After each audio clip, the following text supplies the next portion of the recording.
Hello, Steve. Welcome to the One Take Show. This is a very exciting moment for me because this session, I believe, is going to open so many doors for Indian law students to explore this wonderful world of LSAT and LSAT preparation. A lot of law schools in India have started now accepting LSAT scores as a legitimate admission criterion, and we have uh, n numbers of law schools across the world, especially in US, which really celebrate LSAT as as an examination that can be relied upon. So thank you so much for joining me in this conversation. I think this conversation is going to benefit a lot of law students. Well, thank you for having me. Yeah, it's my pleasure to provide any information I can. It is exciting how the LSAT has spread to India as well, and so my resources, I imagine, could be useful to those taking the exam there.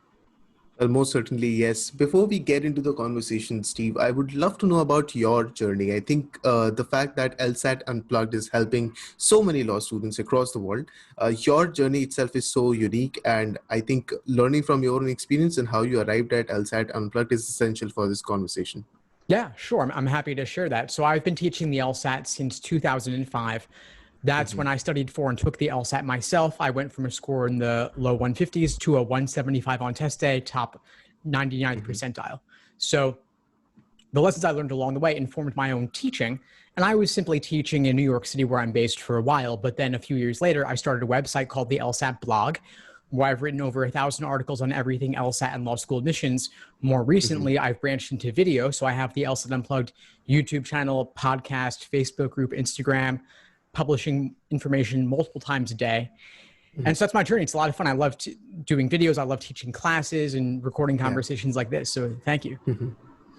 Well, what exactly is the principle behind law LSAT Unplugged, and what exactly is do you want to convey through your venture to law students? Like, what should your potential consumers of the content that you create, or the facilities that you provide, or the knowledge that you disseminate should expect from LSAT Unplugged?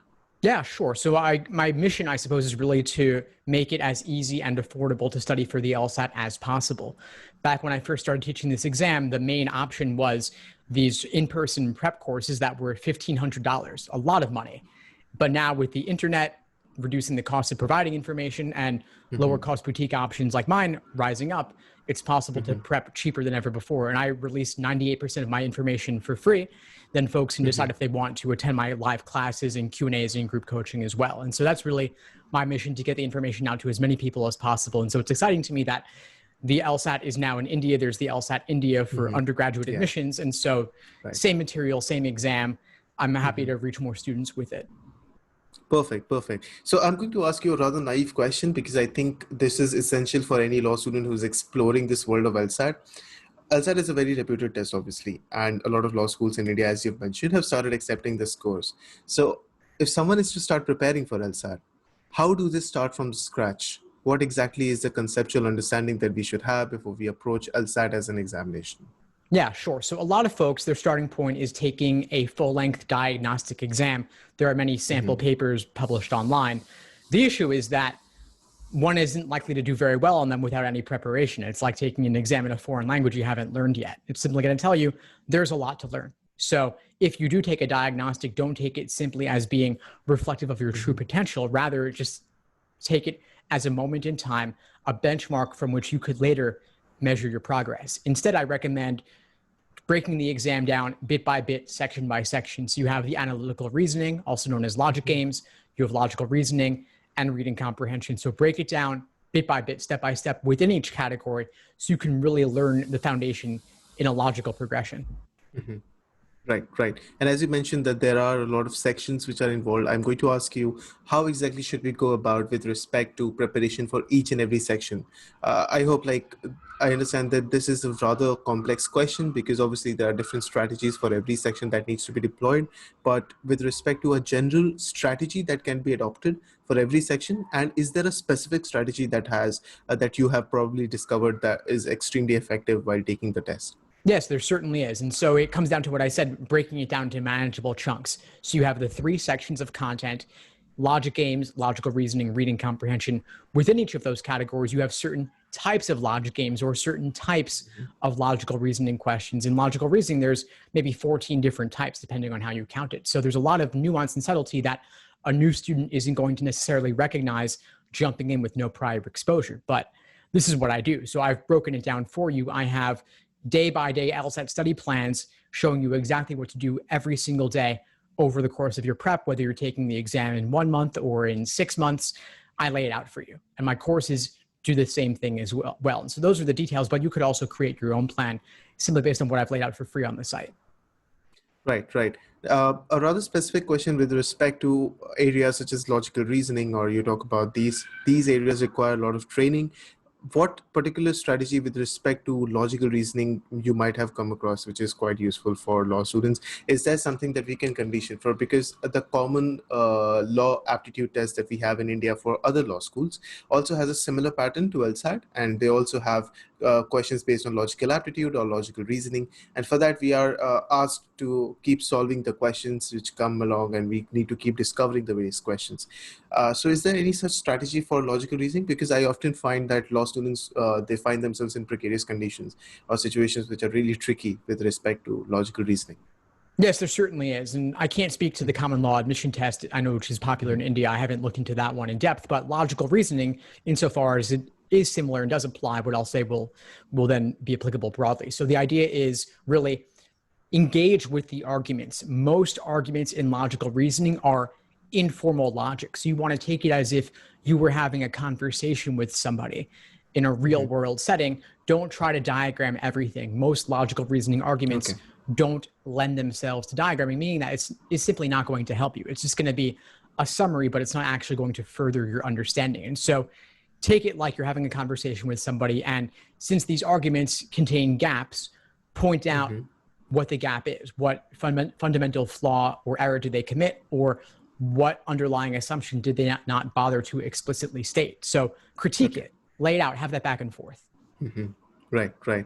And with respect to the language part of the test, I think language is also something that a lot of law students, they struggle with, perhaps because English as a language is at times confusing, or perhaps not the most comfortable of the languages available to the Indian law students. So at such point where language plays such a huge role in a test like LSAT, do you have any basic preparation strategy for language preparation, or how we can improve our skills which reflect in the objective part of the test with respect to language? Yeah, sure. So if someone is a non-native English speaker, the proficiency isn't as high as it could be, it's going to be harder. It's going to take longer. There's no way around that. So if you were going to allow 4 months, give yourself 6 months, or give yourself even a year if you can. There's a lot of old test forms available, nearly 100 LSAT prep tests, so plenty of material to study from there. And I would suggest keeping a running list of every word that gives you trouble, every word that you don't know. Save a running list, review them later. And what makes the LSAT difficult with vocabulary, even for native speakers, is that a lot of the vocabulary is used in unfamiliar ways. So a word may have 3 different definitions, and they're using a secondary or tertiary definition that you have to get in context. And the only way around this is simply to review more to get better at understanding those terms in context. Yeah, yeah. Do you also suggest perhaps reading a more like the traditional advice when it comes to improving your language skills is obviously reading more novels, reading more English literature, perhaps watching more English movies, English TV series? Does that help, or is that just a myth? I think it could help if you have a long enough timeline. So if somebody watching this or listening to this, if they were in high school or they were a freshman or sophomore in college, but they're not taking the LSAT for another couple of years, then they've got plenty of time to build that foundation, even pre-LSAT content. More proficiency is always going to be good, but if you're taking it in 6 months or 3 months, that time would probably be better spent on the actual LSAT material, since, like I said, there are nearly 100 exams, which means 400 reading comp passages, plenty of information to use with the actual test forms. Right, right. And finally, I think, do you suggest any resources? I mean, obviously, Law Unplugged is one of the most prominent resources that all the law students, especially our listeners, can really exploit who are interested in LSAT. But apart from your resources, any preliminary availability of resources, perhaps like books, which are really appealing to law students when it comes to preparation? For example, SATs have their own staple book, and other such tests which like a TOEFL or IELTS have their own preparation guides and available. Is there any such book that you might have come across which can be used by law students to have a basic understanding of what this test is going to be? Yeah, certainly. So the Law School Admission Council, the people who create the LSAT, They put out a couple of sample exams available for free on their website inside your lsac.org account. I know that the LSAT India also has some sample test forms available as PDFs.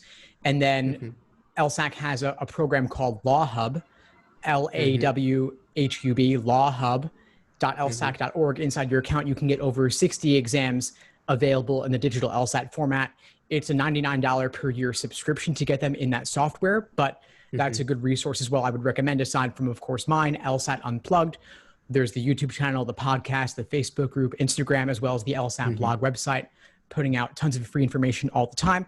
And I also have many of my own guides, checklists, cheat sheets, and explanations, as well as full video courses for every section of the exam and live online classes, Q&As, group coaching, tons of stuff there. And within all of that, there are some books as well that are digital, so folks can get them anywhere in the world. Wonderful, wonderful. My last set of questions involve strategization with respect to time. How do you see, how important is it for a law student to strategize time, not just for the preparation of the test, but also foreseeing the timing of the test? How long before should we start preparing? Or how, if we, for example, have different timelines, how do we adapt to them? Yeah, fantastic question. So there's a couple of phases of prep. One is simply accuracy alone.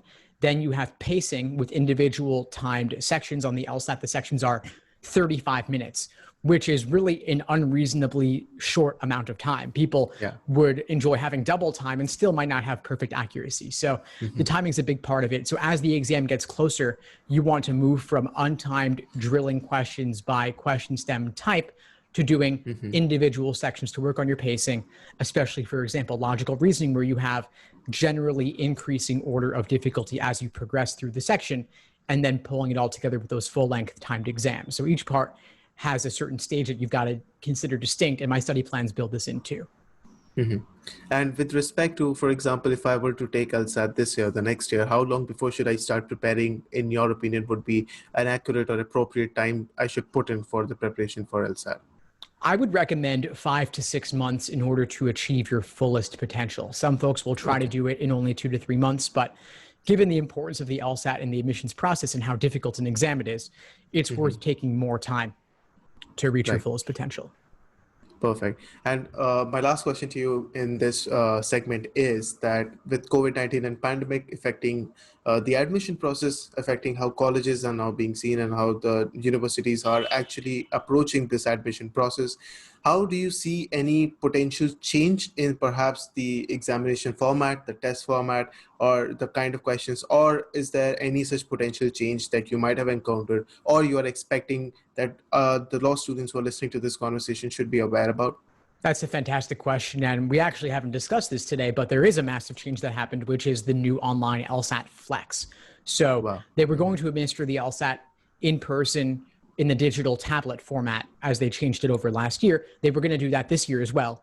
But due to the pandemic, they had to cancel the March LSAT and the April LSAT from being in person and reschedule them as an online LSAT-Flex in May. They've since done similar for the June and July LSATs, and they will do the same for the August LSAT. So now, at least for those taking the LSAT this year, most likely, all tests are going to be online LSAT Flex. So the same question types, logic games, logical reasoning, and reading comprehension, but it's now online, not in person, and it's shorter, only 3 sections, not 5. And they're doing this worldwide. And my prediction is it will continue to be online for the foreseeable future, just because it's too hard to do it in person when different areas can have spikes in cases and such. Right, right. And with respect to taking the test online, I think it's a different challenge altogether. Do you have any such suggestions for law students how exactly an online medium of taking the test can be different from or in-person test taking process? Or is there something that law students should be aware about when they're approaching the test and they're sitting down to take the test through the virtual medium? Yeah, it's a big difference, especially for those outside the US, especially in places like India, where the LSAT was still paper and pencil until now. They never did the digital LSAT tablet overseas outside North America. So those who might have been preparing for the LSAT in books, on paper, they're going to want to change their approach. They're going to want to get used to doing it on a computer and doing it online. So like I mentioned, the LSAC has Law Hub, where you can get a couple of exams in the digital format or you can pay more to get many of them in the digital format. And that's the best preparation to get used to the software, the different annotation tools like highlighting, underlining, the countdown timer, all of that. And so, yeah, definitely prepare in that way if you can. Perfect, perfect. I think my last question to you would be a very direct one. I think, do you have any 3, 4, 5 tips that, as bullet headers, should be kept in mind as holy grail to be remembered by every law student with respect to preparation, taking the test, strategization, anything? So those 3, 4, 5 bullet points that every law student should have in the mind when they approach LSAT. Yeah, sure. So, okay, so the first one is don't place too much importance on diagnostic results. Like I said earlier, Okay. they don't reflect your potential, they just represent where you are right now. Second thing is focus on accuracy before timing. So a lot of folks will jump into doing full length timed exams and just keep taking more and measuring them. In reality, slow down, understand them deeply. Third thing is also review. So don't just get things wrong or get them right and look at your results, measure them, and move on. You've got to slow down and actually take the time to dissect what mistakes you're making and why, so that you can avoid making the same mistakes again. Fourth thing I'll say is give it the time it deserves. Don't try to do it all in 2 to 3 months. Give yourself at least 5 to 6 months to reach your fullest potential, and longer potentially if you're a non-native English speaker and want to work on the proficiency a bit more. And the last thing I'll say is your LSAT score doesn't define you. So while the LSAT as a whole is incredibly important, no one particular test date will make or break you. You can always retake. And at least for admission to law schools in the US, they don't average multiple scores. They only take the highest LSAT score. So you can retake without really having a penalty. And so I would suggest doing that if necessary. Perfect, perfect. Lastly, Steve, I think this conversation was something that was absolutely necessary. A lot of my friends personally have also tried taking LSAT. They have now started looking towards LSAT. One of the leading law schools in India accepts LSAT as a test, which really defines your potential for admission process. I think this conversation is going to help and benefit all of them. Before we close off this conversation, do you have any closing remarks for our listeners? I just want to remind folks to feel free to reach out to me anytime. I'm a real person. I'm happy to help however I can. And I'll do whatever I can to point folks in the right direction. Well, you heard him. Listeners, I think this platform that you've created, LSAT Unplugged, is absolutely a wonderful platform. It's helping out a lot of law students, and the advices that you provide and the kind of content that you generate on various digital media platforms is extremely useful for anyone who's trying to benefit, learn, or perhaps grow with this process and perform better at LSAT examinations. Thank you so much for taking time off your really busy schedule, sitting down with me for this wonderful conversation. I had a wonderful time. I hope you had a good time too. I did. Thank you for having me. Thanks for tuning into the show. Please subscribe if you haven't done so already to be notified of new episodes as I release them. And feel free to reach out if you need anything at all as you move forward with your prep. I'm happy to help however I can. In the meantime, I'll wish you all the best and take care.